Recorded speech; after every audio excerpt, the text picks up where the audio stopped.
On February 19th, 2022, there was a mass shooting in Portland, Oregon. A right-wing extremist opened fire at people doing traffic support for a weekly racial justice march.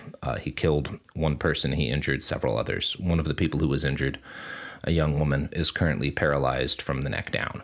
Her friends and family are raising money, not for immediate survival stuff, for quality of life things, for things to, allow her to enjoy herself out in the world with people, given the fact that she's dealt with something and is dealing with something permanently life-changing.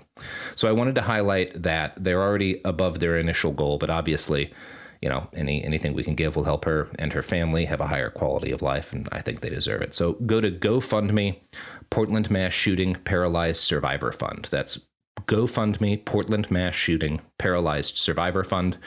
If you've got some extra cash, the season being what it is, I get that everybody's got a lot of expenses coming up, but if a few folks have some extra bucks, I know it'll be appreciated, and it'll help her have a warmer season this year, and she certainly deserves it. So again, GoFundMe, Portland Mass Shooting Paralyzed Survivor Fund. Thank you. God is dead, and you, Jamie Loftus, have killed him. I did it. Right. I finally did it. You did it. You did it. No, God was a him, and Jamie killed him. Hammer to the back of the head.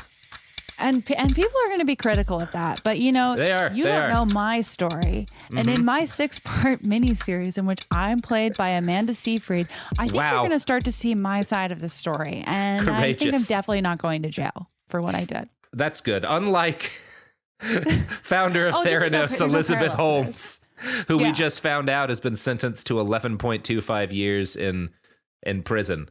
I have mixed feelings because it's people don't go to, first of all, the prison industrial complex in general. No, it doesn't make anyone better. To the extent that there's value in the present day and putting people in prison, it's people who are like a severe ongoing danger. And right. I don't see this making anything better. Like at the same time, I hate her, so I'm not gonna. She's horrible. It's not gonna be the top injustice I rue today. I do kind of like that her. After being exposed as an unrepentant criminal, she's like, "Oh, I think I'm just gonna kind of be like a normie girl for a while, and I'm gonna go to Coachella with my new boyfriend." Have a kid. Yeah, and you're like, Liz, it's too late. It's too late for that, Liz. You defrauded people with a fake medical device that led folks to get treatment for things they didn't have and ignore illnesses they did. Which is bad. You got caught before too many bodies hit the floor, but that would have stopped you. But you didn't really care. You applied Steve Jobs logic to something that was not just a silly box to keep in your pocket. Lizzie. Lizzie's I don't know. Fucked is Again, what we learned. Also, putting her in prison for, probably 9 years when you consider all of the other things is like not gonna help anything. It'll just mean that kid she has grows up without a mom for 9 years, and that's not gonna make the world better. It's like, it's a huge moment for many things can be true at once, and us having to hold all of those truths and still record an episode of Behind the Bastards. Can I tell you about a legal case? This actually will be relevant to the episode, but yes, please. Wait, really? Yes. Okay, yes. This is definitely not going to be relevant. So let's pivot. A legal case I was thinking about today was the Beanie Babies billionaire when he was taken to court in 2013 for holding money in a Swiss bank account. Why is that illegal? Oh, a tax evasion. Tax evasion charge. Yeah. So he was up for as many as 5 years in prison for tax evasion. Then he got off with, he's a billionaire. He's never going to suffer a consequence, right? But he ended up getting a 2 years of probation on the ground that it had been too publicly humiliating. So he didn't have to go to jail because he was too embarrassed. So funny. It was so embarrassing that he didn't have to go to jail. What? That's absolutely fucking weird. Anyways, I'm gonna see how far this goes by committing murder and then having my pants fall down and well, judge, look. Yes, I did stab that man 47 times. But then everybody saw my underpants. Yeah. Then I pee-peed myself. So I feel like that I think that we're ought to square. Yeah, can we just zero this one out? Man, I love the Beanie Babies story so much. I'm surrounded by my beans, feeling safe. Wow, that's good. You do literally have one on your shoulder right now. Yeah, Patty the platypus. Just like I have this rifle next to me. I think that we both have our comfort objects at the ready. That's right. So, Jamie, speaking of Elizabeth Holmes, because the person we're talking about today is going to be the next story like that. By this time next year, there probably is going to be an HBO documentary about this guy. Oh, God. Maybe Bummer. Taylor Kitsch could probably play him. Actually, if he wanted to really round that out. Taylor Kitsch played hot David Koresh in the Waco show. Oh, Jamie, I walked into that one. I'm so pissed. Yeah, they'd have to give him like a belly suit or something. That's not anti-fat. I'm just being accurate. But he could do it. I'm pissed. Maybe that is, yeah. I don't want to see this man ever again. No, I'm mad. Taylor Kitsch? You don't want to see Taylor Kitsch again? No. You don't want to see those cum gutters again? I'm Unbelievable. Good. God damn it, Robert. There's plenty of in this town, Robert. There's a million cum gutters. I don't need those. I don't need those in my. Oh, that is true. But anyway, cum runs through the street, dude. That is true of Los Angeles and no other city. Today we are talking about a guy who absolutely never comes. Sam Bankman-Fried. Why does Do you know this guy? Do you know this guy? I don't know this guy. No. You don't know this guy. You don't know this guy. Have you caught any news in the last week about how like a massive cryptocurrency exchange has collapsed, plummeting all of I did hear about that. This is that guy. Oh my. This is the guy with his like polyamorous sex ring that was running a big crypto bank in the Bahamas and it all fell apart and now billions of dollars are gone. You've lost me again. Oh, great. Okay. Well, I'll try to. This is still breaking. We are, because this is a Thanksgiving week episode. We only do one episode on Thanksgivings. I needed a single one. So I just want to give everyone background on this guy. We may come back to this story because there's a lot we don't fully understand about how he did what he did and the degree to which, but the gist of this is that this guy ran a trading service called Alameda Research and a crypto exchange. An exchange is basically like a bank, right? It's a cross between a bank and like a trading platform called FTX, which was one of the largest cryptocurrency exchanges in the world and was also considered by most people to be the most stable and like ethical and legitimate, right? People who are just kind of on the outside looking in. When everything collapsed earlier this year, right? You remember that? We had that big crypto. I was engaged in that. It's just that I get a lot of my news from journalists on Twitter, and they've been busy this week. Yes. So when crypto like fell apart, when a lot of crypto fell apart earlier this year, and like a bunch of places went under, FTX was one of the ones that stayed stable and actually were buying up a bunch of like failing crypto companies to try to like prop up the industry. They just collapsed, and like the value of everything has been plummeting for the last several days. It's a big disaster. It is very In words that will annoy me as little as possible, can you explain why FTS remained solvent and other? It is not solvent. Oh, now why it did? Why did it outlast them? Because they lied. So they were operating the short end of how to describe it, and there will be more details to come. But at present, it seems fair to say that it was a giant Ponzi scheme, where they were taking in money, promising unreasonable returns, using other investor money to gamble on stuff to try to provide anyway. And it worked. Unlike all the other crypto guys, they were dishonest. Yeah, it is very likely. What differentiates this is the scale, because this is very likely a financial crime on the level of what Bernie Madoff did. We are talking in the $10 to $20 billion stolen. Holy cow. Range. Okay. A lot of money. This is a serious financial crime. Okay. I'm going in on this pretty cold, so I'm listening. So for the other kind of mass like touchstone of this is that it has led to a class action lawsuit against Larry David, Shaquille O'Neal, Tom Brady, and a number of celebrities who were all in a Super Bowl ad for FTX. I remember that ad. That was so embarrassing for my man Larry. And my man Shaquille. the lawsuit is basically Shaquille will saying advertise this basically was a high anything. dollar Ponzi scheme and you guys were using your name recognition to sell unregistered securities, which they were. Which they were. Which That's they so funny. definitely were. Sorry, I just want to circle back to Shaquille. Shaquille O'Neal will put his name on anything to the point where, It is very funny. I worked at a haunted hayride this year, which we don't talk about because it was a bad idea. But the rival I told haunted Sophie hayride. that. What? You told told us? Sophie You told her it was a that. bad idea. I told her it guess was what? a I'm bad idea. alive, bitch. Bitch, I lived. I supported it. I lived to tell the tale. It's very unclear who is right in the side of should I work at a haunted hayride or not. I still haven't really landed on an answer. Point being, our closest rival, haunted hayride wise, was Shacktoberfest. It was Wow. a shack themed haunted attraction in which the only shack related thing was a gigantic inflatable Frankenstein that looked like Shaq, which did sound awesome. That But sounds actually like the best time anyone's ever had. I love Shaq will put his name on anything, including crypto and Halloween. He One sure of which will. I'm supportive of.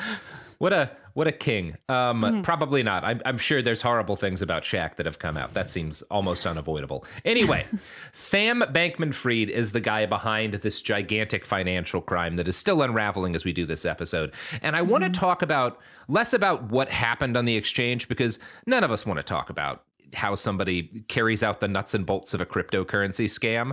But I want to talk about pass out. I want to talk about the honest. social elements of the scam. I want to talk about how he conned the media, how he conned celebrities, and how he conned regulators. And I just want to talk about also the way some of these people talked and wrote about him, because there's a lot about, I don't know, a week or so ago, we did an episode on The Daily Show, We Do It Could Happen Here, about ethical altruism, which is, in brief, a theory that, like, instead of trying to help people just because they need help, you should only help people after you consider the way to help people that is, like, the absolute most beneficial way for, like, the least amount of, effort. It's utilitarianism, right? How can I do the greatest good with the least resources and the whatnot? least amount of, yeah. And it's the way a lot of these, like, and it's merged with this kind of thinking towards what billionaire types call long-termism. And the gist of this is, like, it's not worthwhile for me to do stuff like pay taxes to have a society or guarantee, like, universal health care. Instead, the most ethical thing that I should do is make as much money as I personally can and then put that money into things that I believe will save the world, like research to stop AIs from killing everyone and getting to Mars and shit. It's a way for billionaires. Or really fast trains. It's a way for billionaires and the other mega rich to justify, like, continuing to do exactly what they want and feel like they're saving the world. Anyway, Sam Bankman-Fried, the guy from Beanie Baby, what the Beanie Babies billionaire did to improve the world? he made a lot of Beanie Babies. And then he bought the Four Seasons Hotel and kept making Beanie Babies. He didn't do shit. I'm fine with that compared to these guys. Me Because too. they're all He's not doing the pretending to Elon be Musk someone he's thing not. where they're pretending. Anyway, Sam Bankman-Fried is one of these guys, and we're going to get into that. But we did this episode on It Could Happen Here, where he was kind of a tangential character in this very unsettling and insidious movement that is behind guys like Elon Musk, who are claiming to be saving the world while just fucking over people. And then, like, 4 days after it came out, his entire life unraveled and his fortune disappeared overnight because he was a giant con artist. What a treat. It's very funny. So that's why we're talking about him right now. Yeah, he's So, he's like 30 years old and looks like Mark Zuckerberg and David Dobrik's love child. He's 30 years old? That's I what feel he great looks about like. myself he looks right like now. He's a Mark Zuckerberg and David Dobrik's love child. Look, I shouldn't call anyone a schlub, but he looks like a schlub. Fair. I forget what David Dobrik looked like because my brain protects myself. Respectfully, I understand. Two villains love child. Yeah. Anyway, so Sam Bankman-Fried was born in 1992 on the campus of Stanford University, continuing a long and proud tradition of absolutely nothing good ever coming from that hellhole. His parents are both extremely prominent Stanford professors. His mother, Barbara, is a lawyer who clerked for the Second Circuit Court and graduated from Harvard. She founded Mind the Gap, a somewhat shady and mysterious Democratic fundraising group. I think it's shady in that people don't exactly know where all the money comes from or, like, what their goals are. She also sounds shady. Yeah. She also pinned an essay in 2013 that the right wing is going nuts about, because she was basically arguing that, like, good and evil are less a factor in what people do than environmental factors and all that stuff. Like when people do things that are bad, it's more often a product of their it was kind of a oh God, what's that fucking psychologist? It was like a Skinner type argument where it's like, well, if people have bad inputs in their youth, then that's going to determine. Anyway, I think that's funny given what happens. I'm going to guess she sucks at what she sucks, and so does his dad, Joseph Bankman. Oh, good. Joseph is also a lawyer. He is a graduate from Yale. His big claim to fame was developing a proposal for an overhaul of the California tax return system that would have filled out citizens' tax returns in advance. And I know I just said he sucked, but actually that sounds like a good thing. I think that's actually a cool thing to advocate for. The measure failed by 1 vote after heavy lobbying from Intuit, a tax prep software company. 1 vote, no shit. Yeah, it kind of is. It's total bullshit because it's the thing everybody agrees with on paper, but nobody will actually fight the tax prep companies, which is like, hey, the IRS like knows more or less what I make and like knows more or less what I owe. Why don't I just get a thing from them? Why do I have to go through this? Like, anyway, there's no need, but it's like that's the only other countries do it that way. We don't though. And it's because there has to be a convoluted system that's expensive and where they can charge you if you make the tiniest mistake because you can't read size 1 font. Well, and more to the point, because I don't actually think the IRS is advocating to keep it a pain in the ass. I think it's these tax prep companies because they have an entire industry based on charging people to do the thing that they have to do to avoid going to fucking prison. Anyway, I said he's an asshole, and I'm sure he is, but he was right about this, and I don't know what to say about that. Like all of us, Joseph is also a podcaster. He is the host of the co-host of the Stanford Legal podcast. Oh, insufferable times too. And he's a nerd. If it wasn't the holiday season and I wasn't like getting ready for friends and family and all that good stuff, I would have listened to his podcast and we would probably be making fun of him. But you can do that on your own. Oh my goodness. I believe Robert, in you. Doesn't it feel so horrible when you think of how many people do what we do, but they're the worst person you've ever heard of? It's so sad. It's embarrassing. Yeah, it's like, I don't know. I avoid self-identifying as a podcaster as it is. It's still not a system. But then on top of that, they're like, oh, like what? Like what I mean, the only thing it that I can compare it to is like when I started making a living as a writer 15 years ago, and I would say that at a party or something. Someone would ask like, "Well, what do you do?" And I'm like, "Well, I'm a writer." And like 4 other people would say, "Yeah, me too." And then you wind up listening to everybody's pitches for their novels that they're never going to finish. It's the same thing. And so eventually, I just started lying and saying that I still worked at special ed. Well, it's the same thing with like, if you say you're a comedian in a party, you're about to have the worst night of your life. Never identify as a comedian in public. Oh, me too. And I've done one whole open mic and my joke was very offensive. And isn't it a comedian's job to push boundaries and be tell me your joke. It's like, you know how Lenny Bruce read that list of curse words? Well, I just do that with slurs. Here, let me show you. Yeah, you're like, Lenny Bruce was not funny in that period of his career, even a little. Anyways, our jobs are embarrassing, is what I'm saying. Anyway, our jobs are indeed embarrassing. So as you might guess from all of that, Sam was born into what amounts to America's like liberal aristocracy. He is a fucking coastal elite, right? This kid grows up on the Stanford campus to Stanford professors. One of his aunts teaches at Columbia University, is like a professor there. He has close family connections to employees at Yale and at Harvard.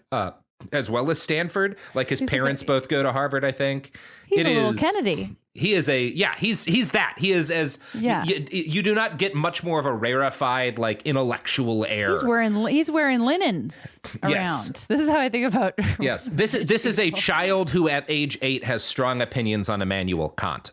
Which again, people will cheer for him at the table. No. Oh, we're about to get into that, Jamie Loftus. I just had a vision of a child sitting at like a holiday dinner and saying derivative, and then someone going, "Oh, that's amazing! Wow, he is really coming along, isn't he?" Yeah, this is a little kid that when he like sits down at the doctor's office, pulls out a fucking, I don't know, Derrida or something book. Just so you know, he knows fancy philosophers. Yeah, God Derrida damn it. Board book. Mm-hmm. So his parents raised him and his brother to be utilitarians. One of the articles about them I was found raised say to be that into SpongeBob. Okay, I was raised to hassle cows in our back 40. His parents, so this article notes that nights around the family dinner table often focused around debates about how to do the greatest good for the greatest number of people. In later interviews with, I'm going to get to this guy in a second, the absolute dick writingest journalist to ever write dick, Sam would claim that his most formative moment came at age 12 when he was weighing arguments around the abortion debate. So, first off, Hold no. on. No. On point one, no, because not only no, also like in the context of like, where would he have been doing this?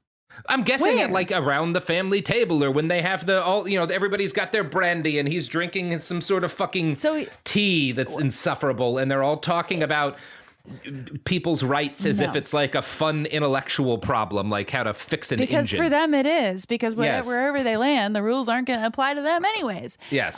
Where does he fall? Where does he fall in the debate? That's a great question. So I'm going to quote now from an article previously published by Sequoia Capital and written by Adam Fisher, who should never be allowed to live this article down. When I say the dick writingest, like fucking PR flack journal, it's shameful. Quote, A rights-based theorist might argue that there aren't really any discontinuous differences as a fetus becomes a child, and thus fetus murder is essentially child murder. The utilitarian argument compares the consequences of each. The loss of an actual child's life, a life in which a great deal of parental and societal resources have been invested, is much more consequential than the loss of a potential life in utero, and thus, to a utilitarian, abortion looks more like birth control than like murder. SBF, that's what they always call him, the kid, Sam. SBF's application of utilitarianism helped him resolve some nagging doubts he had about the ethics of abortion. It made him feel comfortable being pro-choice, as his friends, family, and peers were. He saw the essential rightness of his philosophical faith.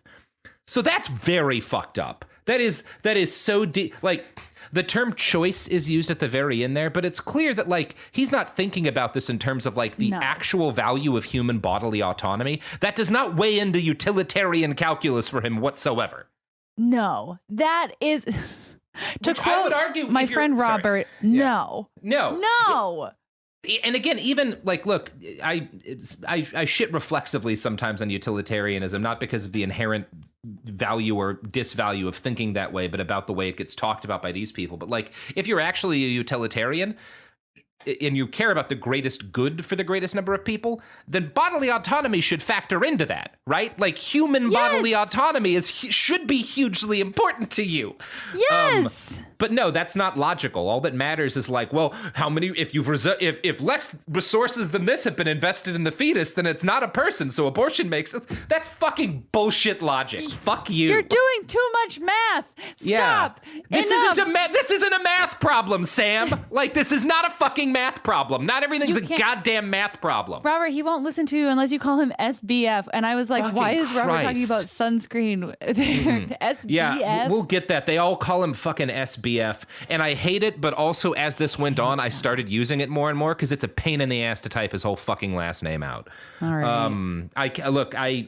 This is one where I'm not going to give him a pass, but I get it. If you write about this fucker a lot, it does make it easier. So anyway, all of this is very bad. But you know what's not bad, Jamie? What? The products and services that support this podcast. No, that's not true. They are. That might be true. I've checked. Hold on. I just ran a quick check on that, and you can't guarantee that even 1%. But what about the greatest good for the greatest number of people? And given that I'm a people, so it works out pretty well.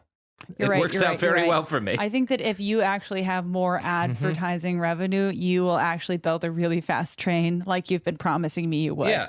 Yeah. I'm gonna build the Hyperloop. Yeah. And you've been saying that. I'm gonna promise you one thing. It's gonna kill a hell of a lot more people than that Simpsons monorail did.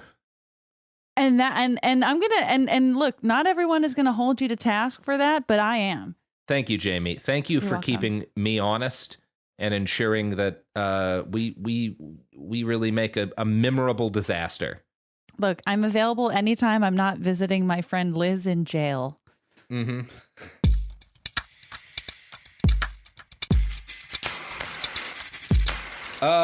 We are back. What a good time. So Sam Bankman-Fried is above all else a numbers guy. And I guess as a kid, he was a numbers kid. His parents sent him to Crystal Springs Uplands, a fancy prep school in Hillsborough, California. I looked through the website because I wanted to make fun of it, but it just kind of seems like a really fancy school. I don't know. I'm sure it's a great place to get an education. They put a lot of, I will tell this, they devote a lot of screen resources to letting you know that they are not racist and that most of their students aren't white. They also have a French cinema class for 6th graders, which is fine, but the cranky asshole in me that still has a little piece of my soul raised by right-wing radio wants to say shit about it. I was raised by left-wing people, and I still think that that's some loser shit, man.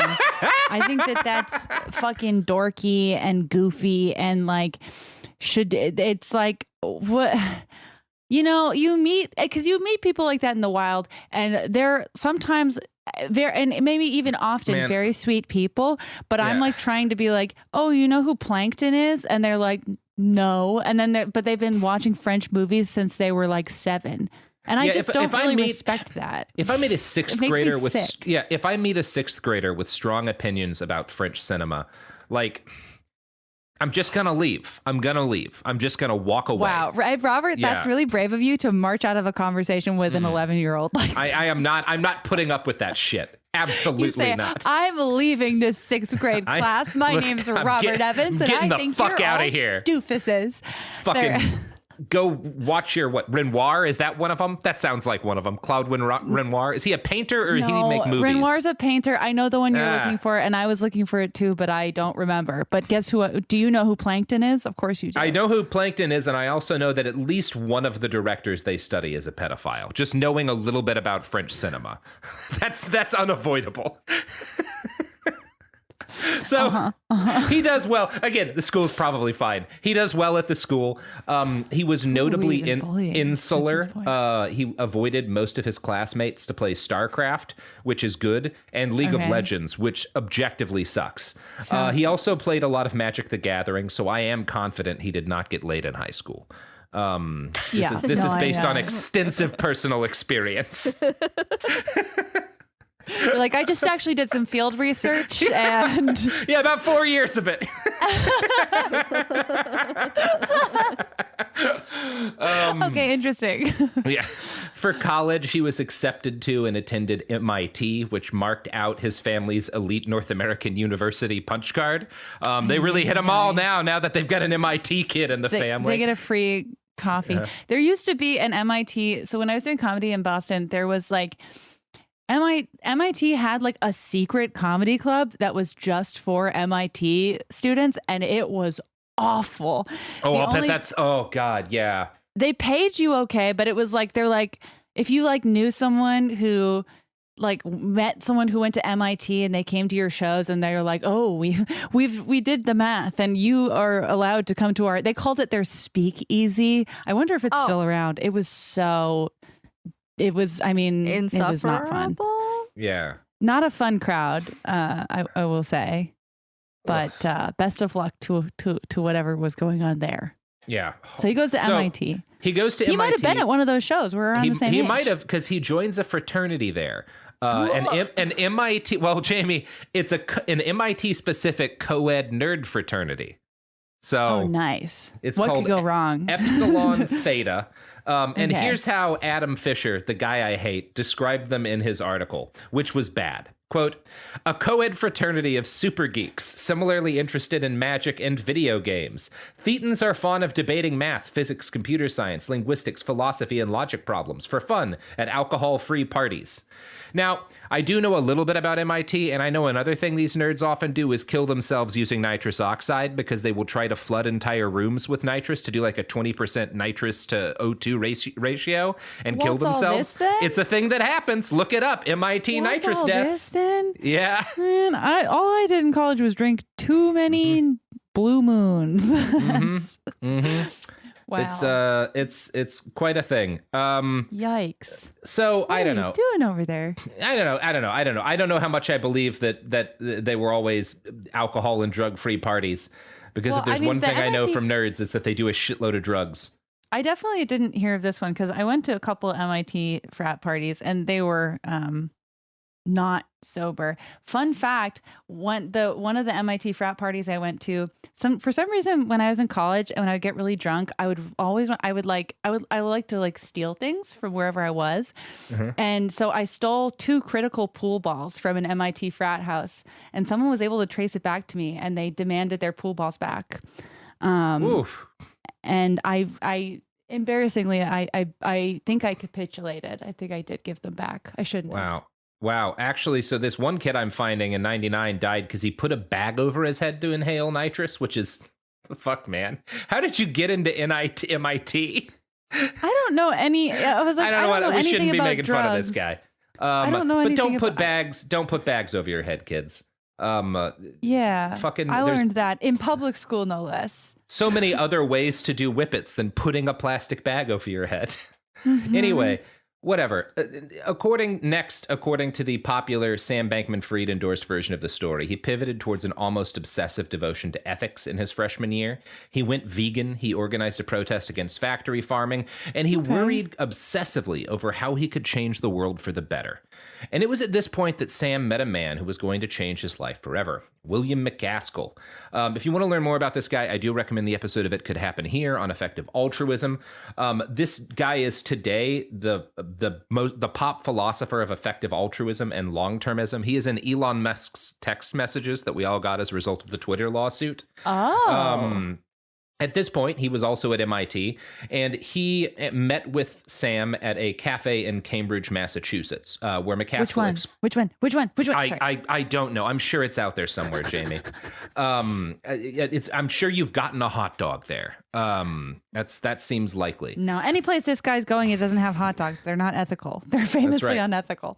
So, yeah, you're probably right. So, McCaskill explained the concept of effective altruism to him, which is, again, this idea that, like, what matters is you should, like, think kind of coldly and robotically about how you do help to make sure that your charity money does the most that it can do. But one of the big, like, arguments about it is that, like, okay, well, what if should you save a drowning child instead of saving, like, 3 kids from a burning building? And it's like, that's a nonsense choice. Nobody's ever been presented with that choice at any point in the history of the human race. That is not a reasonable. That is not there's no point to that ethical argument. You're not smart for debating it. Problem just dropped, Robert. Yeah, and it makes no sense. Yeah, it makes no fucking sense.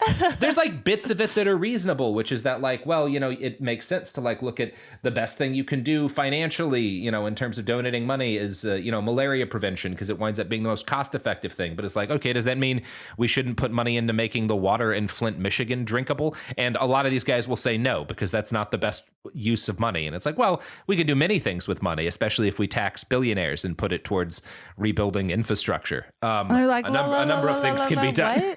What? Sorry, I had to go to my friend Elon's shitty McMansion. McCaskill kind of pills this guy on effective altruism. He frames it as a strategic investment whose success was measured in populations worth of human lives. He estimated, using back-of-the-envelope math, that $2,000 could save 1 life, and so $1 million could save 500 people. $1 billion could save 500,000, and $1 trillion could theoretically save 500 million lives.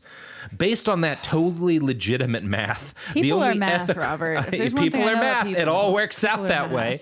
Yeah. Based on that absolutely real math, the only ethical way for a genius like Sam to use his time and talents is to become the world's first trillionaire. And I'm going to quote again from that article that I hate. No.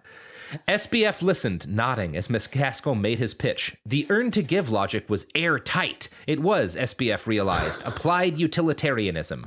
Knowing what he had to do, SBF simply said, "Yep, that makes sense." But right there, between a bright yellow sunshade and the crumb-strewn red brick floor, SBF's purpose in life was set. He was going to get filthy rich for charity's sake. All the rest was merely execution risk.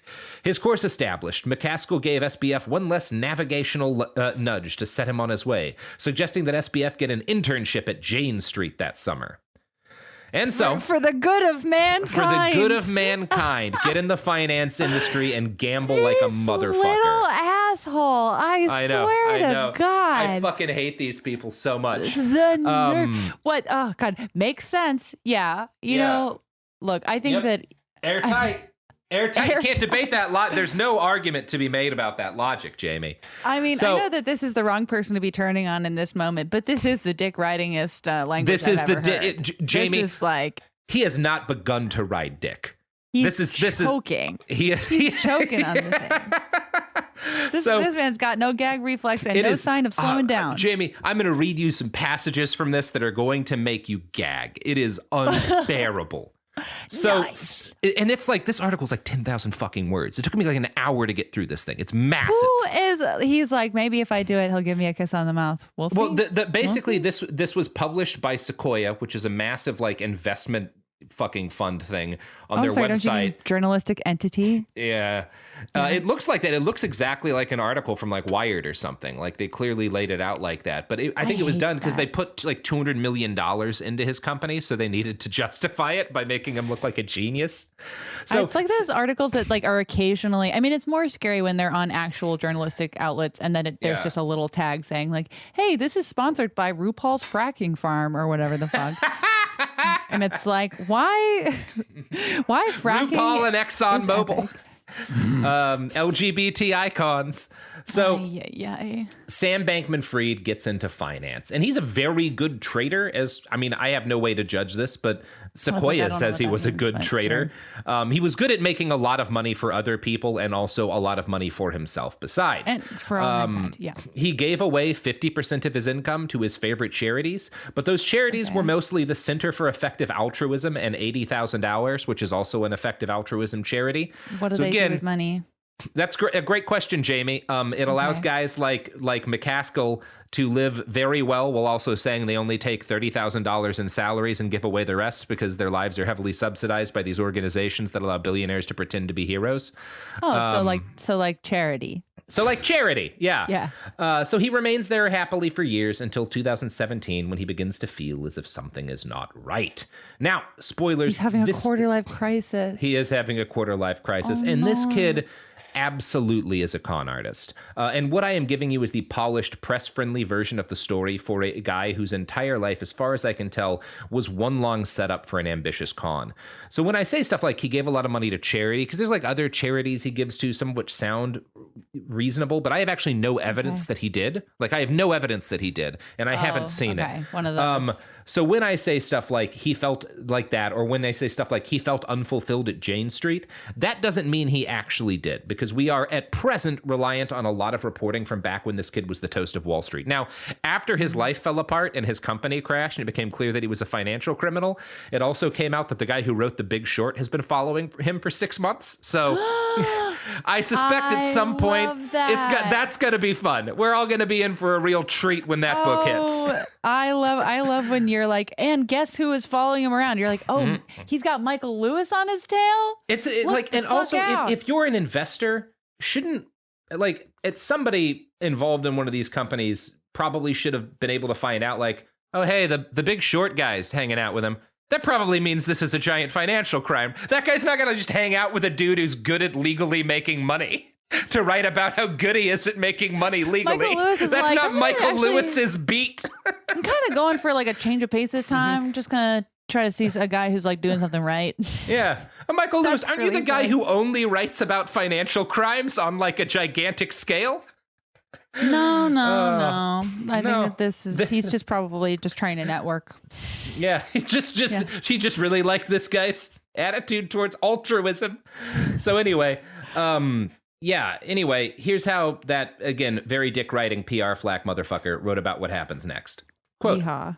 he realized, too secure. SBF's mind had been trained almost from birth to calculate. As a schoolboy, the hedonic calculus of utilitarianism had him trying to maximize the utility function, measured in utils, of course, for abortion. During his teenage game, I know, that's a sentence. That's measured a sentence. In doesn't he say, of course? No, I said that. Oh wait, no, he does say, of course. Yes, measured in utils, of course. Of course. Oh. Suck my ass, you fucking unbelievable loser. Oh During his teenage gaming years, his mathematical abilities allowed him to sharpen his tactics and win. And of course, every trade SBF ever made at Jane was the subject of a risk-reward calculation. All of it boiled down to expected value. The formula is fairly simple. If the amount won multiplied by the probability of winning a bet is greater than the amount lost multiplied by the probability of losing a bet, then you go for it, irrespective of units. Utils, euros, dollars, we're all subject to the same reckoning. But at Jane, SBF osmosed another trading principle. He learned to be risk neutral. In simple terms, a trader, given a choice between a $50 and a 50% chance at $100, must be agnostic if they want to maximize the expected value of earnings over a lifetime. Those who prefer the sure win are risk averse, and those who would rather gamble are risk lovers. But both risk lovers and the risk averse are suckers equally, because over the long run, they lose out to the risk neutral, who take both deals without prejudice. That makes no sense. That makes no sense at all, because like you're assuming you have to like choose between one. Can you just take both? Is that the offer? Because it seems like the whole thought experiment is about choosing between one. None of this makes very much sense. Like I had a brain hemorrhage in the middle of that, and then I couldn't stop thinking about. Do you think that utilitarians? How do utilitarians feel about kissing with tongue? Do you think? How many utils does it take to kiss with tongue, or don't waste your fucking time? Let me write the equation out, Jamie, and try to sketch out the math on. I think they wouldn't kissing. be into it. I think they would be like, "What's the point?" Yeah, that seems real. I only have 5 utils. Sorry, okay, Jamie, I gotta continue this. What the fuck did that sentence say? What did that say? I don't know, but we have to read another one. Quote, here SBF realized was the rub. When he applied this principle to his own life, he came up short. There was little chance he'd get himself fired from Jane Street. Thus, the decision to stick with Jane was a risk-averse preference. It was the logical equivalent of being offered a choice between $50 and 50% of $100 and saying, give me President Grant. SBF was risk-neutral on behalf of Jane Street, but not, he realized, for his own life. To be fully rational about maximizing his income on behalf of the poor, he should apply his trading principles across the board. He had to find a risk-neutral career path, which, if we strip away the trader jargon, actually means he needed to take on a lot more risk in the hopes of... Now we're stripping it away? Oh, Jamie, you need to hear this. At this point, we're stripping it away? I've been asleep for 6 minutes. Come on. Which, if we strip away the trader jargon, actually means he felt he needed to take on a lot more risk in the hopes of becoming part of the global elite. The math couldn't be clearer. Very high risk multiplied by dynastic wealth trumps low risk multiplied by mere rich guy wealth. To do the most good for the world, SBF needed to find a path on which he'd be a coin toss away from going totally bust. So, the path is risk neutral, but that means taking a lot of risk, because the most risk is the only way to become the wealthiest person in the world, and only by becoming the wealthiest person in the world can you avoid risk. You get it, Jamie? Yeah, and that's the most ethical thing you can do, right? That's clearly the most logical, ethical way to live. So do you think that they kiss with tongue or not? I I think what he's saying is in order to avoid the risk of catching an STD, you have to take on a job as the bathroom mat at a brothel. I see. That's the risk averse, or risk neutral presentation. I'm frantically rubbing my final brain cells together, trying to make heads or tails of that, and just like nothing is sparking. It is howling clown shit. It is absolute barking nonsense. It is like a vortex of bullshit to be like, anyways, it's really clear, and the math couldn't be clearer that he has to be the most richest guy or everyone is going to die. It's actually really urgent. You know, it's one of those things, because I have known a number of rich guys in my life, and some of them are in ladies. Good for you, Robert. There's two kinds. Oh, wow, There's people who were poor at one point, and some of those people are unhinged, and some of them still remember being poor enough to talk like normal people. And then there's people like this, who Sam was never rich as a kid, but he lived in this rarefied air where finance and like the concept of worrying about money or his economic status was not a thing, because everyone around him when he was a kid was so high status. Right. And he's just lived in this. It's not even a bubble. He grew up on a different planet. Like the world does not exist to him the same way it does to everyone else. And so he's like, that's the only way you can talk about things in this way. Well, it is or like you're a that giant sort of con sinister man. thing where you're talking about everything. Like it is my thinking is like, it's so easy for him and people like this to think of other people as theoreticals because they've never had a problem before. So it's like, never had a problems problem, are a game of chance because I've they've never met a person. Right. Like he has Which never known a human being. Just for 4 Stanford years. professors. Sorry. Exactly. Just Stanford professors and problems in his video games. So yeah, and not that all nerd. I mean, I'm afraid of nerd. People who identify as nerds coming into my mentions. I'm not saying that that's everybody, but I'm saying like he's not been socialized like a person, and that mostly has to do with class. Yeah. God damn it. So the next thing that SBF did after deciding he had to quit Jane Street is start pondering how he might change the world in a way that minimized his risk by maximizing his risk or some shit. Anyway, as he told it, he considered 4 career fields. Okay. And these are his notes on the 4 things he might do after being a traitor. Number 1, journalism. Low pay, but a massively outsized impact potential. Number 2, running for office, or maybe just being an advisor. Number 3, working for the movement. EA, effective altruism, needs people. Number 4, starting a startup. But what exactly? Number 5, bumming around the Bay Area for a month or so, just to see what happens. Now, again... Sounds like a bad Bumble date. Like, you're just like, so what do you do? He's like, so startup maybe, but what is a startup really? What is a startup? I don't know. So again, he spent years working in finance. He's got plenty of money. He came from the Bay Area. So 5 was an option, and it's one he took.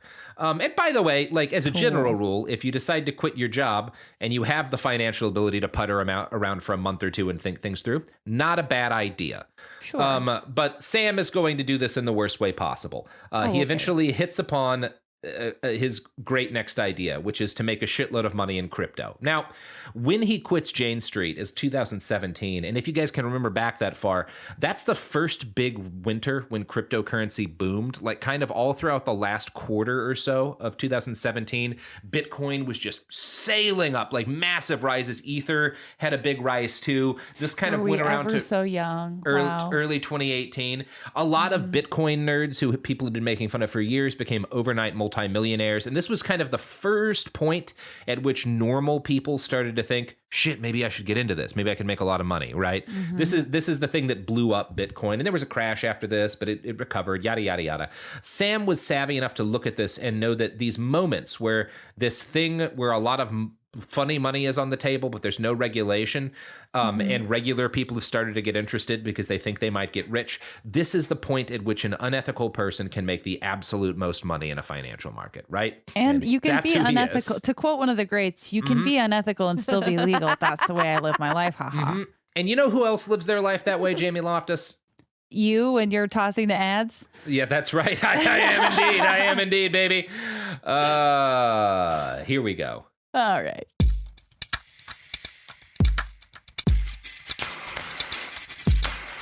And we're back. So, J-Loft, Jaloftus. Yes, it's actually J-Lo. It's the first, I'm the first person to use that, and it's really starting to catch on. Bold. Shit, Ben Affleck's calling me. One sec, Jamie. Let me take this call. Oh, that's my boyfriend. Oh, no, he's just weeping outside of a Dunkin' Donuts and pocket dialed me again. Normal Ben stuff, am I right? Oh, Ben. Look, Ben, sometimes I meet up with my friend Ben at the Atwater Dunks, and I really set him straight. It's nice. Yeah, Ben Affleck. sober for years and looks like he's hungover in every single photograph. Oh, world's What a puffiest king. man. I love him. I know. I do. I have a lot of, there's just something about him that warms my heart. It's his back It's his tattoo of I a was going phoenix. to say, you love his back tattoo. It's just, that takes courage, moral courage. I just think it's so amazing. He's fucked up. That I think he we need to has add him- that back tattoo and still got to marry Jennifer Lopez. I think Look, I think mean, we Jennifer should put his Lopez name has on the married two Vietnam films. Memorial in honor of the courage that it took to get that back tattoo. I mean, He is braver than the troops, and he did for a while hold the status of most divorced man in America. But that is now. but he fixed it by hot marrying tie. I feel Jennifer like the Lopez. contest. I was gonna say they did. To be fair, they did get married at a plantation. I don't know. Yeah, that's all very fucked up. But I do feel the contest for most divorced man. Did you ever watch Dragon Ball Z as a kid, Jamie? Yes, I didn't. No, I didn't grow up with Dragon Ball Z. Well, there's this kid. thing. The Dragon Ball Z would always do this thing where like you have this guy and he's like the most badass person ever that everybody has to figure out how to fight, and it's this big problem because this is the most terrifying thing in the universe. And the next season, like, there's something that's like 1,000 times scarier. It's just this like power creep kind of thing. I feel like we've all been dealing with that with a divorced guy, because divorced guy Ben Affleck doesn't even register on the divorced guy scale next to Elon. We're living in the age of Kanye and Elon. There's some really divorced guys. And look out, because Tom Brady's about to fucking hit the World Trade Center. Tom Brady's going to go Super Saiyan divorced. He is it's amazing. That is going to, a third divorced man has hit the World Trade Center. It is bad. It's bad. Oh, incredible. So back to Sam Bankman-Fried. Right. He has just decided to get into crypto. Now, the first way to make money in crypto that occurred to him, because he spends a bunch of time looking into the market, and he sees that there's this thing called, I think it's like the kimchi premium or whatever like that. They come up with some weird kind of racist name about it, which is basically Bitcoin is worth a lot more in Japan and Korea than it is in the United States, right? It's like worth 15 grand in Japan and Korea, and it's like 10 grand in the United States, something like that. Why is that? There's a variety of complicated factors. Basically, there's a bunch of different laws around banking and who can and cannot hold accounts and execute trades in those areas that leads to this premium. Because like normally, if a premium like that, if the markets were kind of accessible to each other, if Bitcoin's worth 15 grand in Asia and 10 grand in the US, then you buy Bitcoin in the US and you sell it in Asia and you get free money, right? Very obvious. Okay. If you can, but you can't do that because you can't get access to as an American, you can't like get a Chinese account in order to buy Bitcoin there, right? Or a Korean account or a Japanese account. There's all these laws that make it difficult to trade. So you can't just do like a banking VPN. No, you can't. You cannot do that, and no one can figure out how to do it. How, as a Westerner, to sell Bitcoin over in these parts of Asia and get that premium, right? And like just get a bunch of free cash. Sam figures out a way to do it.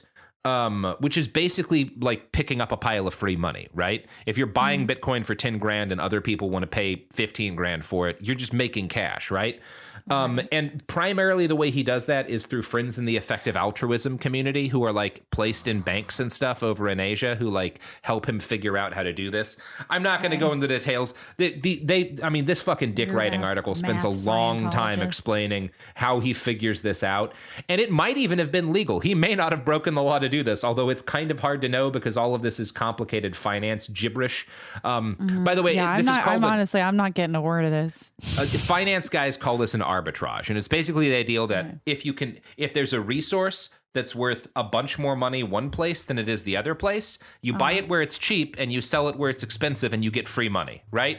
That makes sense? Yeah. If I am Jamie, do I sound panicked and defensive? If my drug dealer sells me ketamine for like $40 a gram, right? And I don't know, at a house party, you're hanging out at a couple of blocks away, somebody says that they'd pay $70 a gram for ketamine.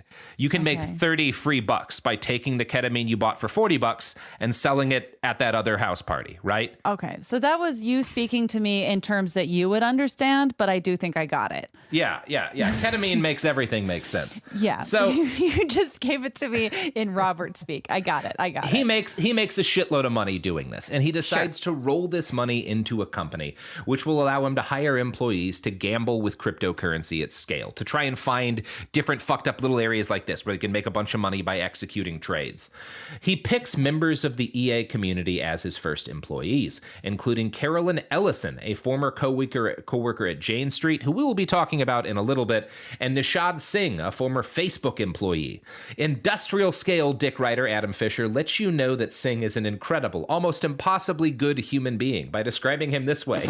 He often wears a t-shirt with the words "compassionate to the core" printed in diminutive all lowercase font over his heart. Do you think that this writer, like, just, it's at this point he's on like a bucking bronco of SBF's dick? Like, it's just absolutely ridiculous. He is 50% this guy's dick by weight. It is unbelievable. What does he think is going to happen for him? He's going to get paid by Sequoia to write a 10,000 word article that they then pull from their website when it becomes clear this man is a massive financial criminal. He's like, no, my greatest work. It's extremely funny. Okay. Now, look, I don't know Singh, but based on the description that guy gives, I am convinced he's murdered a child with his bare hands. And that is my headcanon for this man. No one else would wear that shirt. So these EA nerds all form a trading firm called Alameda.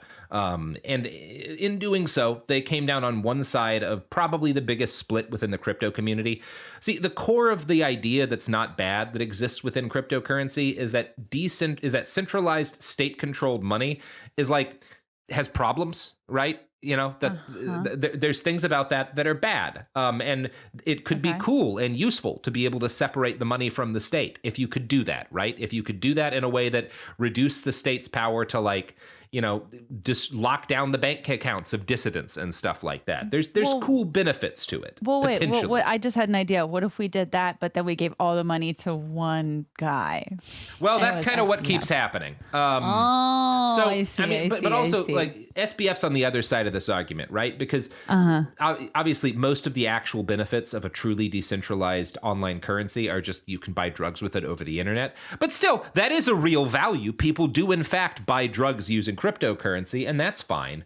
And the committed ideological crypto people tend to keep their money offline in a wallet only they can access, right? So you have like a hard drive that has all of your crypto on it, and that only touches the internet when you plug that into your computer and you use it to make a transaction, right? And otherwise it's completely offline, and so people can't just take it from you, right?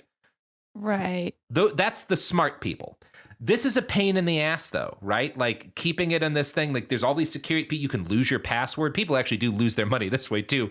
But anyway, there's a measure to which it makes sense and is secure, but most people don't want to go through that pain in the ass. So they put all of their cryptocurrency in what are effectively crypto banks, these exchanges.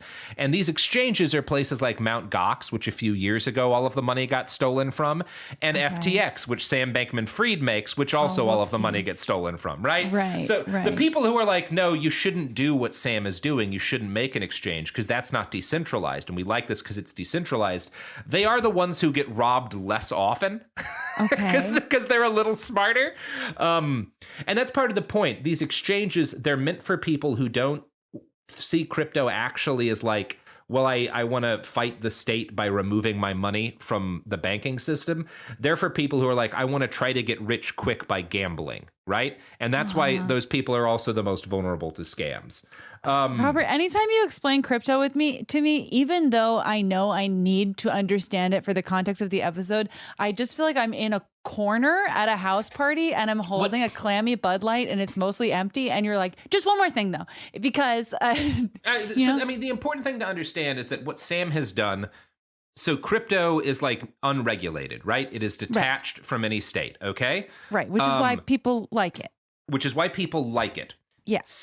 What Sam has done is come in, and he's not the first person, the only person to do this, and said, I have built a place where you can keep all of your crypto and you can trade it with other crypto to try to make money the same way people do with the stock market, right? Where it is more secure. No. Because here's the thing, Jamie. He says it's secure, but here's the thing. So you know how the banking system, how banks used to just go bust and everyone would lose their money? and it caused a Great Depression. You get that part of the history of finance, right? Oh, yeah. One of the characters from Titanic killed themselves over that. Exactly. So that was a big problem, and we developed a bunch of regulations so that, among other things... I know this part, Robert. So what Sam has done is he's built a bank that has none of that, so that people can gamble on the internet. Right? Okay, so he can just create a crypto Great Depression. Yeah. Got it. Yeah, Got it. Exactly. That's all you need to understand, is that Sam has built a big unregulated bank for people to gamble with. Awesome. Yeah. Anyway, and it could not have been clearer that this was a Ponzi scheme. In 2018, they put out an advertisement to investors, and I'm going to read it right now. I think you'll be like... We offer one investment product, 15% annualized fixed rate loans. We can accept both fiat and crypto and can pay interest denominated in either. These loans have no downside. We guarantee full payment, the principal and interest, enforceable under U.S. law and established by all parties' legal counsel. We are extremely confident we will pay this amount. In the unlikely case where we lose more than 2%. Anyway, again, I'm not a finance expert, neither are you, Jamie. Banks offer like a 3% return on like a fucking if you're like putting a pile of cash in a bank and you're getting 3% back, you're doing okay. 15%'s nonsense. That no one can guarantee that. It's not a real product. I was pretty struck by their use of the language like, we're pretty confident we're gonna be able to play. Sounds sounds like someone who's not actually very confident. And also, if you are investing in the stock market, right? And someone says this investment has no downside, it's impossible for it to fail. That person's lying to you and breaking the law, because it could and often does. Because then you're making an almost guaranteed false promise. Yes. You cannot say this stock can't go down, right? If you're a stockbroker, you cannot tell a client it is impossible for your investment in this company to fail, because that would be a crime.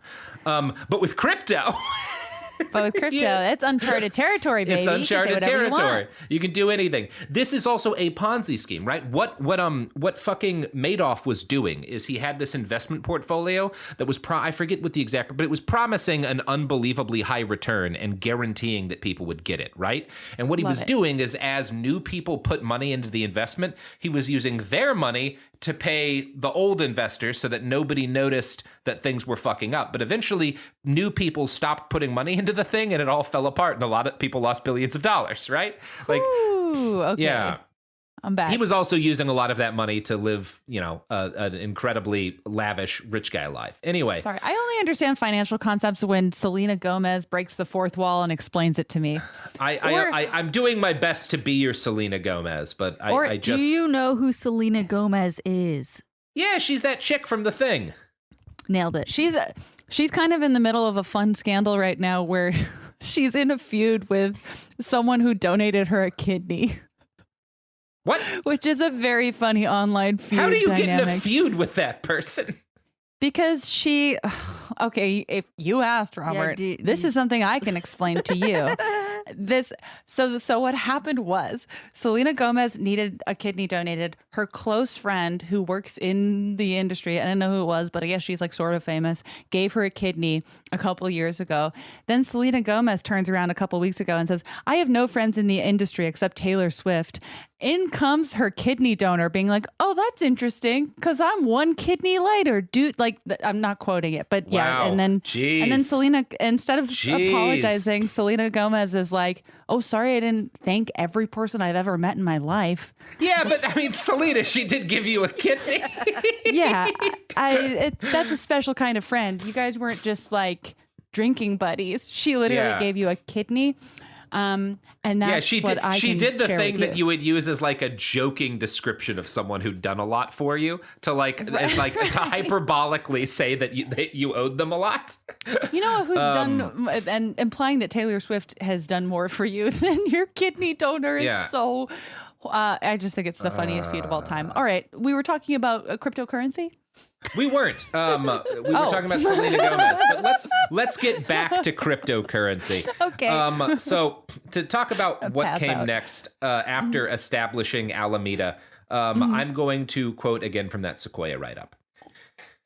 At this point, mid-2019, SBF decided to double down again and scratch his own itch. He would bet Alameda's multi-million-dollar trading profits on a new venture, a trading exchange called FTX. It would combine Coinbase's solid, regulation-loving approach with the kinds of derivatives being offered by Binance and others.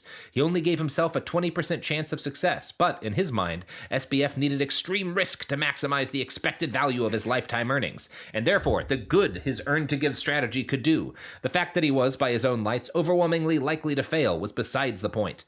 The point was this: when SBF multiplied out billions of dollars a year a successful cryptocurrency exchange could throw off by his self-assessed 20% chance of successfully building one, the number was still huge. That's the expected value. And if you live your life according to the same principles by which you'd trade an asset, there's only one way forward. You calculate the expected values, then aim for the largest one, because in one, but just one alternate future universe, everything works out fabulously. To maximize your expected value, you must aim for it and then march blindly forth, acting as if the fabulously lucky SBF of the future can reach into the other parallel universes and compensate the fail-son SBFs for their losses. It sounds crazy, or perhaps even SBFs. selfish, but it's not. It's math. It follows the principle of risk neutrality. Yes, it actually is crazy. That's not math. I'm sorry. That's actually not math.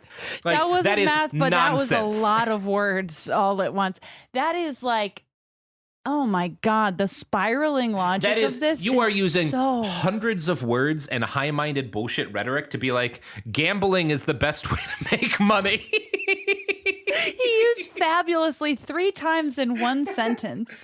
Yeah, man. You know who I've heard this basic argument from? My friends drunk in Las Vegas explaining why they're trying to play at the craps table again. Why they don't want me to leave the little horsey game. Like, this is someone's like, no, don't leave the Sex in the City slot machine. No. And here's why. You want to hear my mathematical thinking on gambling, Jamie Loftus? Because this will make more sense than anything that happens in the Sequoia article. Okay. When I go to Las Vegas, I find me the penny slots where I can see the most waitresses walking around with those little trays that they have the drinks and stuff on. Pervert. Then I sit down at them and I don't start to play until one gets close to me. And then I press the button as soon as she walks past and I like catch her attention. Disgusting. And then I get a free drink. And the way that it works out is that as long as I can get more free drinks than I'm spending at the penny slots, and mostly I'm just reading a book and hiding it while I'm at the penny slots, and I only press it when the waitress gets near, Oh, he's then not like the other Vegas guys. I can drink effectively for free, right? It works out to be like 25 cents a drink if you're really smart about it. That and is pretty that's my smart. financial advice to all of you. I And here's- do respect that. How you make it even better. I used to go with a bag because when I was poor, what I would do is I would go to Vegas once every couple of years, usually for work, and I would get all the free drinks, which came in glasses a lot of the time, and I would keep the glasses. And so I was able to furnish my I love to apartment steal with stolen glasses. Las Vegas glasses. I love stealing glasses. I've stolen my fair share of glasses in Vegas. Sometimes I would get up to the floors where there were the nicer hotel rooms, and I would find all the people who'd set out their plates and stuff from like room service, and I would just take those and take them back to my house. Asshole. I respect that. I'm trying to think. I was like, I don't have a real system for. Well, actually, when I go to Vegas, I always stay at the hotel with a roller coaster on top. And here's what I do: I go on the roller coaster once, sometimes twice.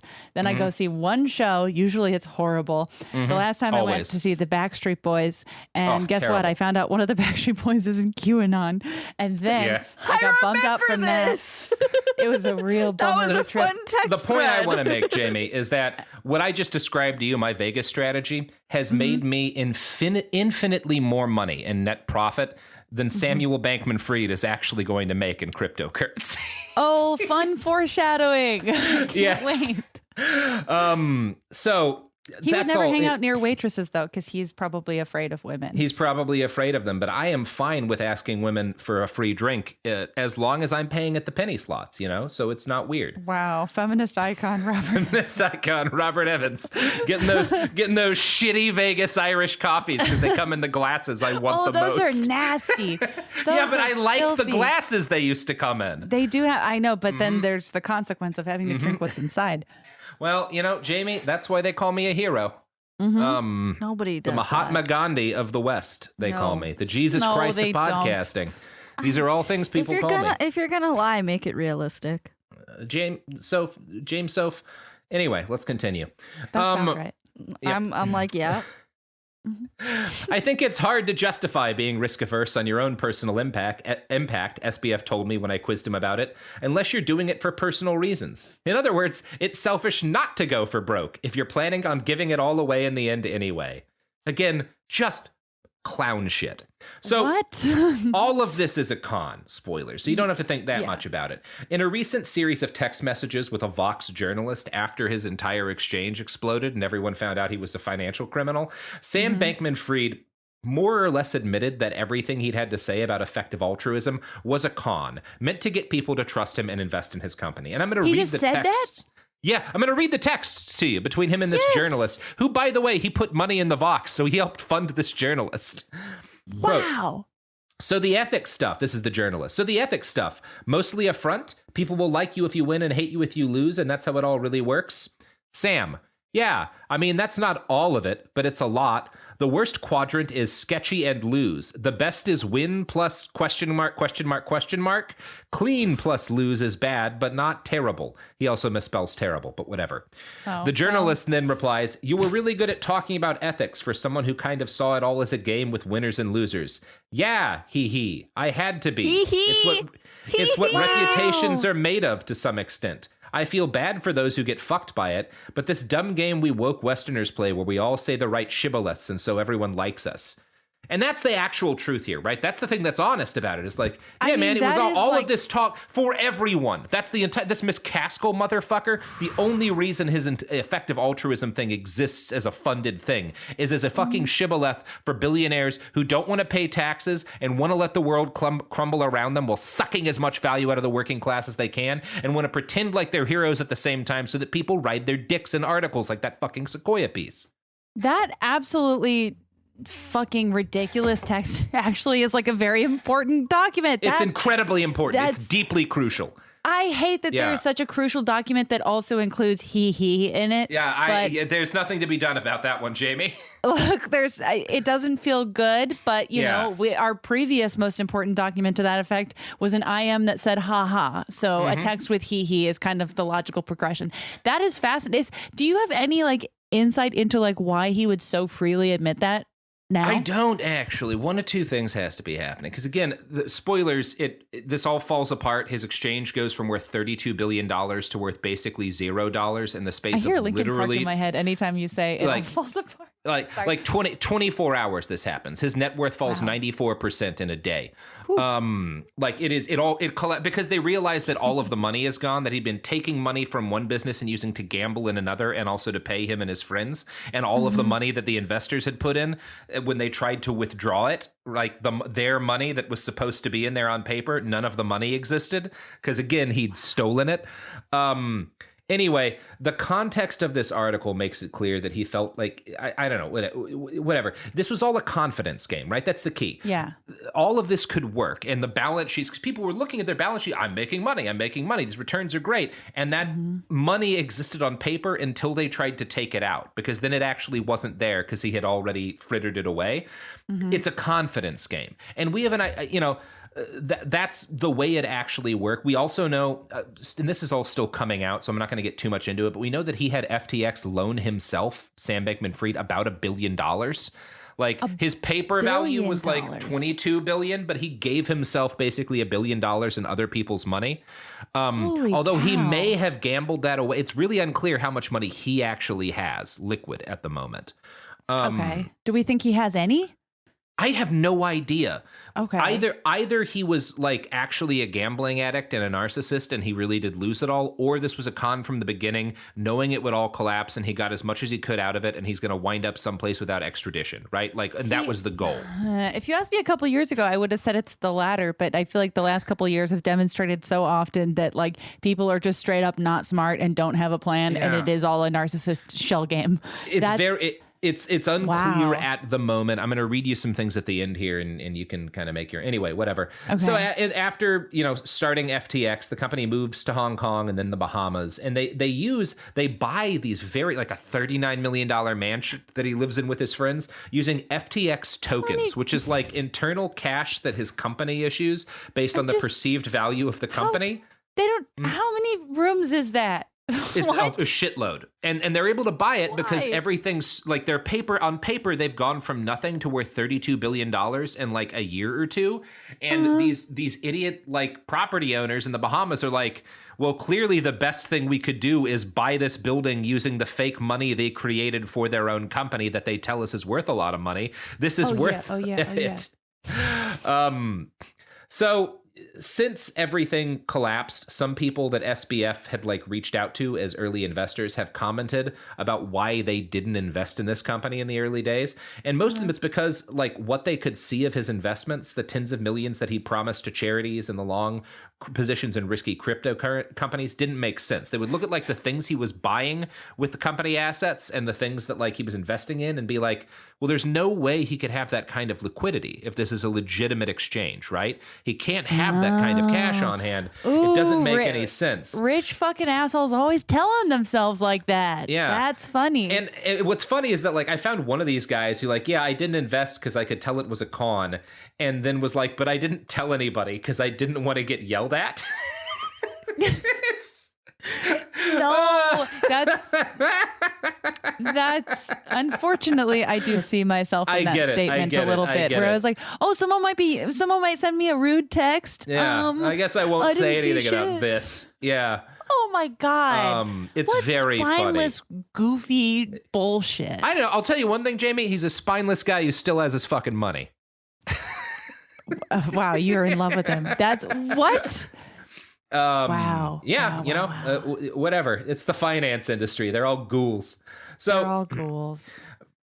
From what we can actually tell now, because again, this fucking Captain Dick Writer, the bad writer, like I have to read Dick you another Ryder, quote that I didn't writer. have in my script to give you an idea of just how much he loves SBF. Here's a quote from him. Okay, yeah, this is actually Jamie. Oh boy. Ooh, this is when the writer, Captain Dick Writer, is hanging out with him in the Bahamas at his office. Quote, and he's like, what if we kissed? Okay. Sensing an opportunity for connection, I chip in with my own 2 Satoshi, which is 2 cents, but a Bitcoin term. Anyway, whatever. I'm going to walk into the ocean. Yeah. Wow. Okay. I don't pay any attention to social media, not because I have any moral case against it, I say, but because for me, reading books is the highest bandwidth way I know to get quality information into my brain, which just craves the stimulation. I'm addicted to reading, which explains how I ended up being a writer. Oh yeah, says SBF. I would never read a book. I'm not sure what to say. I've read a book a week from... Whoa! I hate them both because I'm not sure what to say. I've read a book a week for my entire adult life, and I have written 3 of my own. I'm very skeptical of books. I don't want to say no book is ever worth reading, but I actually do believe something pretty close to that, explains SBF. I think if you wrote a book, you fucked up, and it should have been a 6-paragraph blog post. Meanwhile, this guy's writing a 10,000-word article, writing his dick that he will not read. This is so like funny. It's like 2 guys whose heads are made out of rocks, just going like clonking against each other repeatedly. Just wait, Jamie. It hasn't gotten as bad as it's going to get. Oh no! Whatever the case, people are like, I hate books.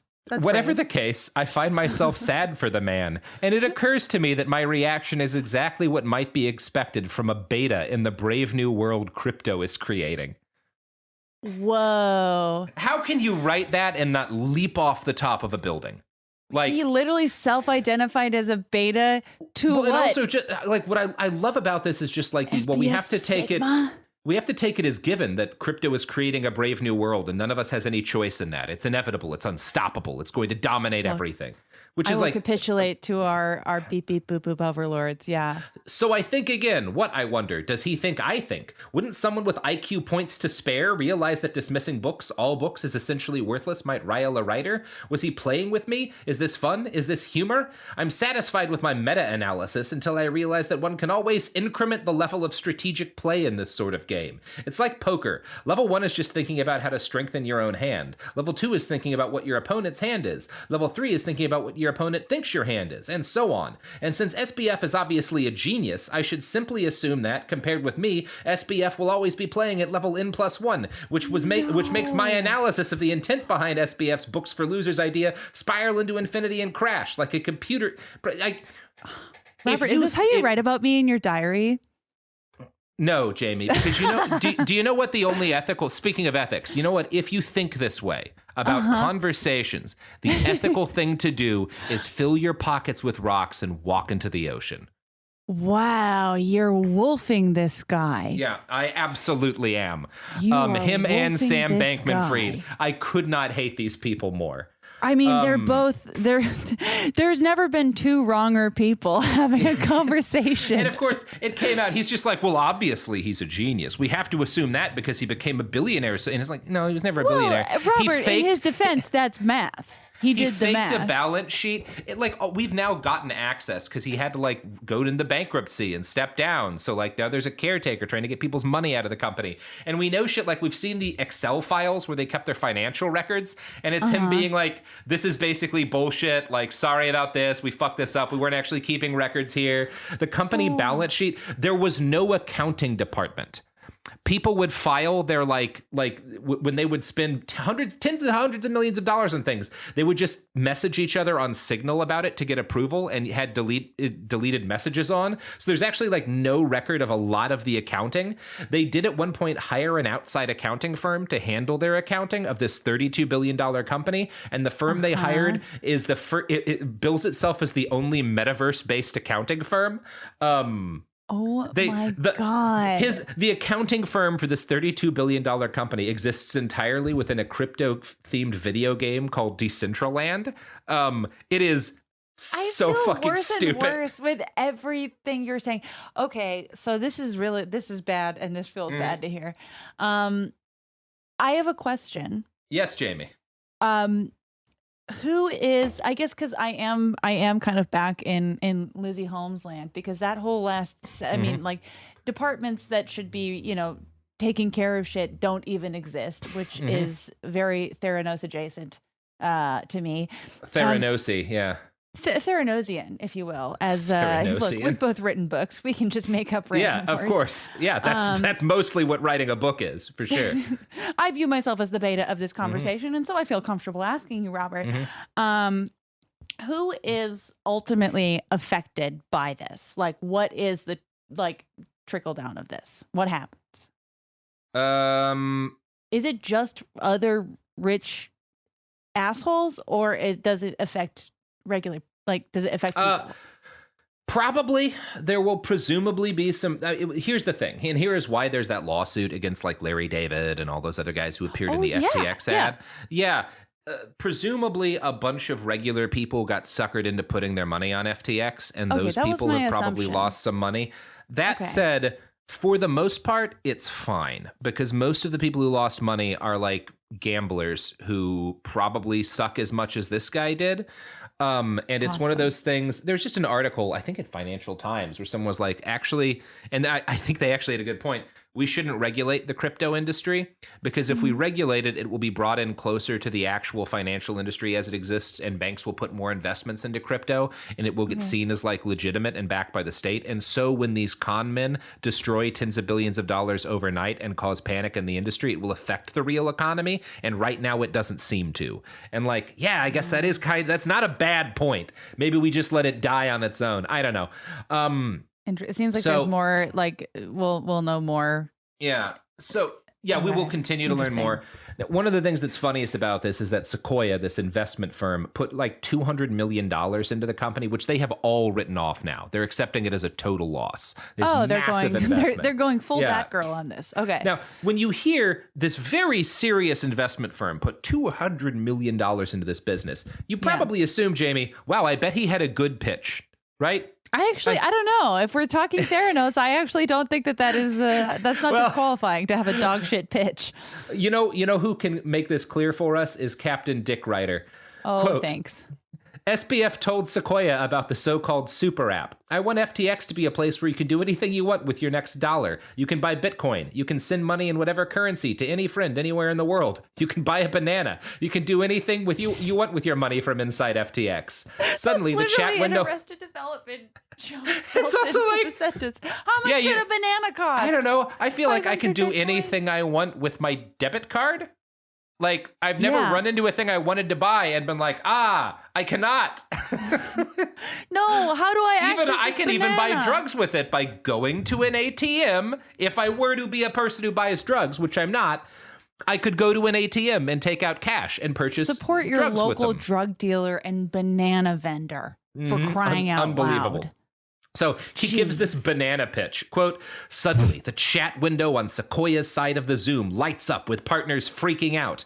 I love this founder, typed one partner. I am a 10 out of 10, pinged another. Yes! Exclamation point, exclamation point, exclamation point, exclaimed a third. What Sequoia was reacting to was the scale of SBF's vision. It wasn't a story about how we might use fintech in the future or crypto or a new kind of bank. It was a vision about the future of money itself, with a total addressable market of every person on the entire planet. I sit 10 feet from him, and I know it's these people are just they're jokes. Like 3 executives doing lines of coke and one swallowing a banana with the peel still on. They're like, yes. Yep. Oh my God. Okay. Yeah. So it's I mean, which does kind of continue with the trend of like, you know, SBF has never had a problem or a like anything to overcome. Like if it's this easy for him to con people into shit, like of course you would have a God complex. You've never been told no. Yep. It's cool. So what Sequoia was I have to continue this fucking quote. And next he's going to talk about a person who works at Sequoia and is in the room for this. I sit 10 feet from him and I walked over thinking, oh shit, that was really good. Remembers Aurora. And it turns out that fucker was playing League of Legends through the entire meeting. And this is framed in the article and in all the coverage before everything fell apart is like so awesome. He's so cool. This writer talks a bunch about how like Sam never stops playing video games. When he's talking to this writer, when he's having corporate meetings, he's playing video games basically 100% of the time. And this is always mentioned as like, he's always working. He's always in the office. He sleeps in a beanbag chair at his desk. And it's like, no, dude, he's not always working. He's conning you and he plays video games all the time and pretends that that's a fucking job, which is great. Great con. Good for you, buddy. Always working and always there. 2 very different flavors of things happening. Exactly. Yeah. It's all part of the fucking con. So is the fact that he always wore like ratty old athletic shorts and like a wrinkled t-shirt, because like that's for if you are a young man in the tech industry, that makes people think you're a genius, right? Because geniuses dress like shit. He's like, now if I bring a real stink into the room, people are gonna like jack up my already fake IQ score about 20 points. Yeah, this is fucking horseshit. And it's like, you know who else dresses like shit? The guy I used to buy weed from. Oh, like, yeah. Does he also have a pet snake? You know who wears the same outfit as Sam Bankman-Fried? My old buddy who once at a party got into an argument with a guy and broke 15 bones in his face because they were both drinking. Not a corporate genius. I do like that shared aesthetic where it's like really the difference is the pet snake. That is that's how you truly can sniff out the millionaires from the yes. So I anyway, want a pet snake. Anyways. He's the same kind of person as Elizabeth Holmes, and he was he's a confidence man, and this gets us into the Larry David shit, because the thing about being a confidence man is that as long as people are convinced their money is safe, and most of them don't try to pull it out, then you can keep the con going, and you can keep the fake numbers increasing, and everyone will think you're richer, and you can actually get real money out of this. So one of the things that he did is he would pour shitloads of money into sponsorship deals and to other ventures to make his company seem legit. One this way is where he the did celebs this, come in. yeah, he spent $17.5 million through FTX to sponsor the athletic teams at UC Berkeley. He launched a $20 million ad campaign with Tom Brady and Gisele Bundchen. He offered NFTs at Coachella. And he spent $135 million on the naming rights for the Miami Heat's home arena. And the purpose, this is all to build confidence, right? You see, it's it's the same thing Crypto.com did, by the way, with the arena in y'all's I was about to say, I was like, I feel like the Crypto.com arena is not long for this world, and you have to assume. We don't recognize that as an actual. Is my money safe in this thing that's a bank but not a bank? Well, their name is on the arena, so it's probably legit. Here's the thing is like, yeah, it's like now walking into the Crypto.com arena, I couldn't feel less safe. I couldn't feel less secure. Nobody calls Unlike it when that. it was the Staples Center. I'm like, oh, you know what's never going to go out of style? Little Staples. notebooks. People have been using Staples since we were cavemen, I assume. So yes, the earliest technology. Just like the worst fucking name on earth. But it's just, it infuriates me. These people. Yeah, so Sophie has a dog in the fight. I do. In his interview with Vox, Sam basically admits this, albeit in a slightly careful way.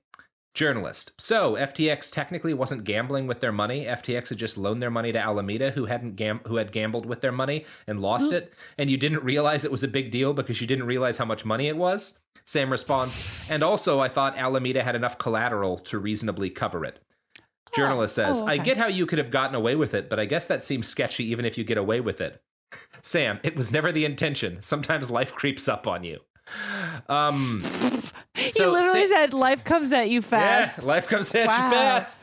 So Sam's net worth tops out at around $22 billion on paper. In reality, neither Alameda nor FTX had ever taken in even close to that much money. The valuation was based entirely on nonsense calculations that were themselves based on lies from FTX's extremely cooked books. There's a lot more about this than we're getting into. People are still finding this all out. There is one thing I should probably read, which is, so, when his company collapsed, he had to step down from running it, right? And because a lot of money is still in there and a lot of investments are still tied up in that, they put a guy in charge of the company again, right? And there's specific dudes in the business world whose job is to come in when a company fucks up like this and try and get as much money back out for the shareholders as possible to minimize the bleeding.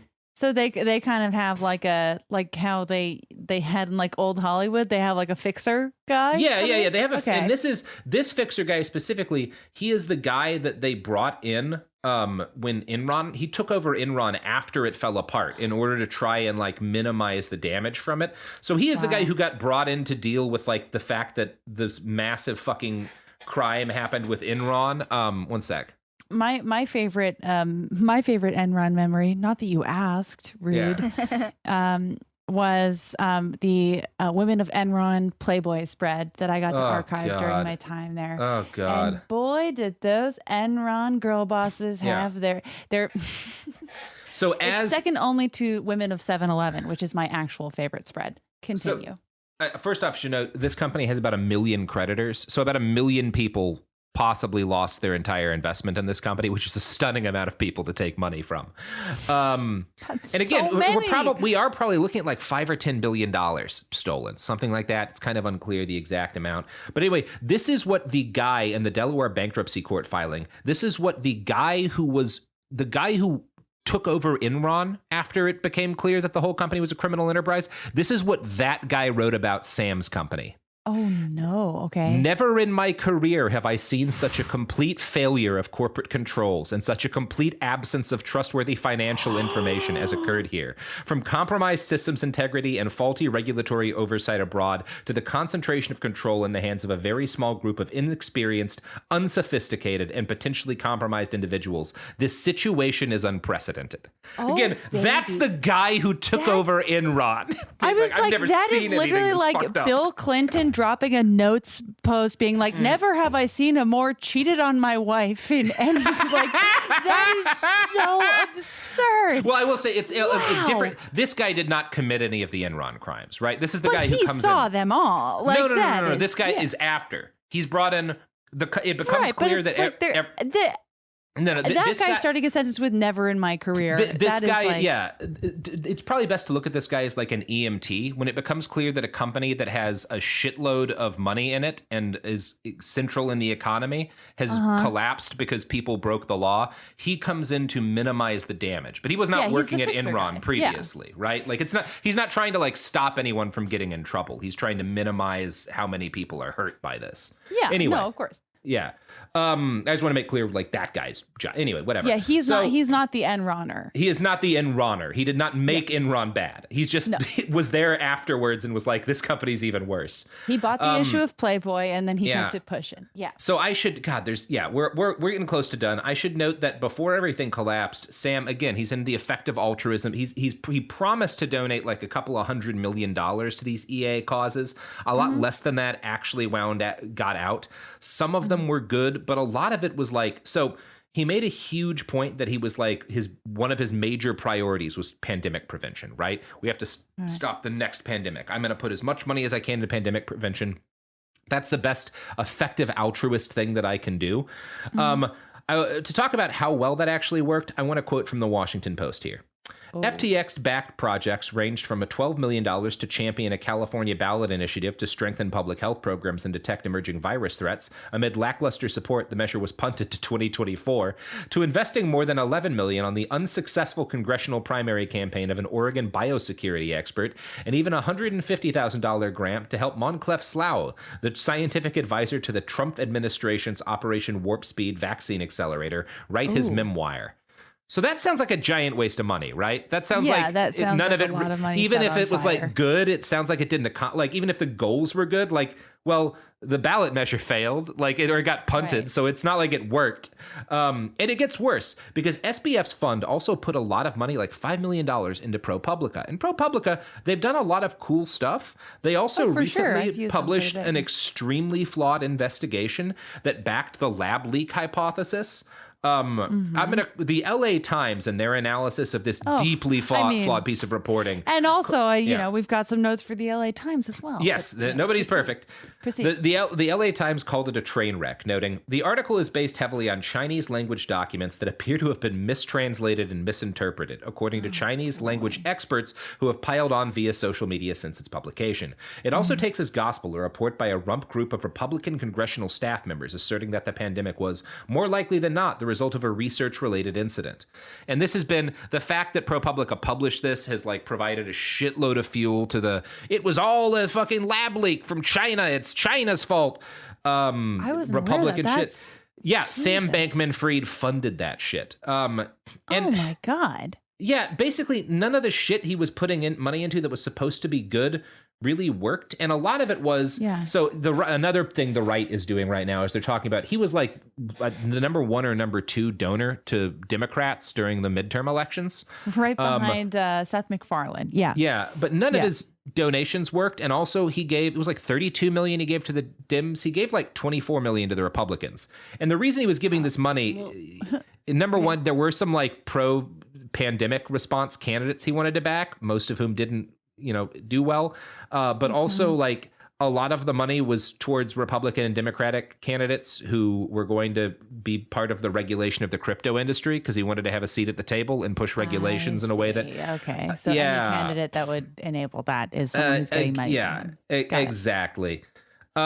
So anyway, in general, nothing at Alameda or FTX was as it seemed. In that Dick writing Sequoia article, Carolyn Ellison, the CEO of Alameda, he talks about her a bit, and like he frames her as like this quintessential innocent nerd girl, plucky and ethical and optimistic, to show like these are the kind of smart young Gen Z kids that are building this great company, and like she showed up in LARP gear to meet with Sam and talk about the future of their great financial enterprise, and she's an ethical altruist. Since everything fell apart, it's come out that she and Sam were dating each other and possibly other members of the company, and also people have found her. Now we have the full Liz Holmes loop has been completed. Here we go. People have found her Tumblr, and boy, is she sketchy as hell. I'm going to quote from a report on her Tumblr activity in decrypt.com. Boy, howdy. When I first started my first foray into poly, I thought of it as a radical break from my trad past, the account wrote in February 2020. But TBH, I've come to decide that the only acceptable style of poly is at best characterized as something like imperial Chinese harem. The account went on to detail how a polyamorous dynamic should ideally function as a cutthroat market of sexual competition and subjugation. None of this non-hierarchical bullshit, the account elaborated. Everyone should have a ranking of their partners. People should know where they fall in the ranking, and there should be vicious power struggles for the ranks. Oh my God. It gets worse, Jamie. The Ellison-linked account also demonstrated a substantial preoccupation with HBD, or human biodiversity, an online euphemism for the discredited fields of race science and eugenics popularized by the alt-right. Oh boy, give me one more paragraph and then we can talk about this, Jamie. Ellison has for years vocalized her diehard obsession with Harry Potter. In one post, her affiliated Tumblr account tied her love of online character quizzes to her penchant for sorting Indians by their caste, which she presumed to indicate genetic distinction. Oh my God. Holy shit.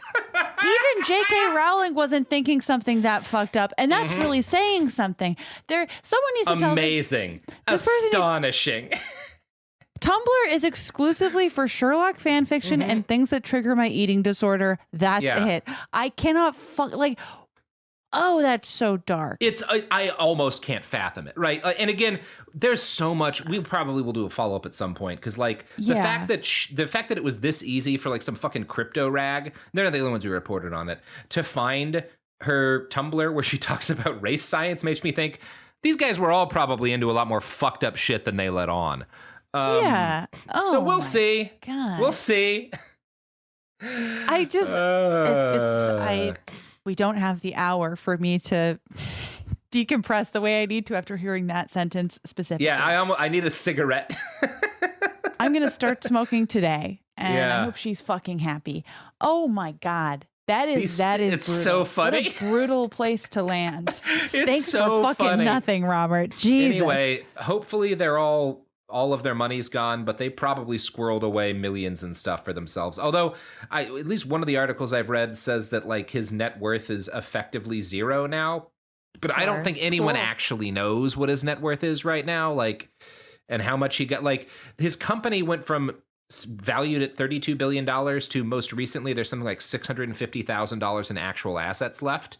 But I also kind of think he and the others probably have millions or tens of millions that they set aside in shady ways for themselves. Wow. Oh yeah, I mean, well, that does sound like what the Beanie Babies guy would do, and that is my yardstick for morality. That is so that is very, very scary to consider. I feel like guys like that. The thing that is I mean, I don't know. Whenever you hear about, like, it is so karmically satisfying to know that someone like SBF can be completely bottomed out and like destroyed by something like this. But the thing is, like, when rich guys like that lose everything, they just come up with worse, more hateful ideas and then come back. And that is like always what kind of scares me about that. Yeah, it is so funny.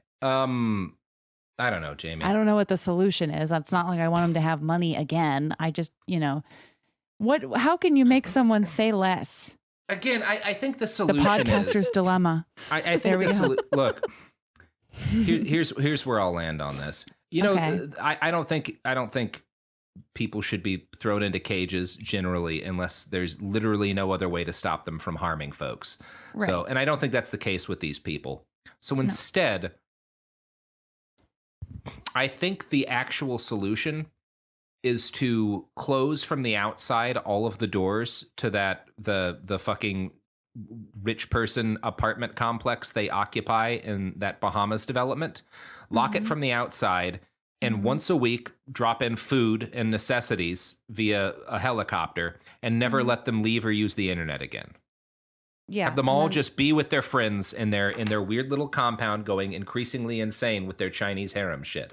I don't know. I guess that's another kind of prison. But if we film it, we can make money. Well, but then SBF may have to face his worst fear, which is reading a book. Yeah, I guess like my serious answer is, what do you do to people like this? Is you stop them from ever being able to have access to money again or start companies again.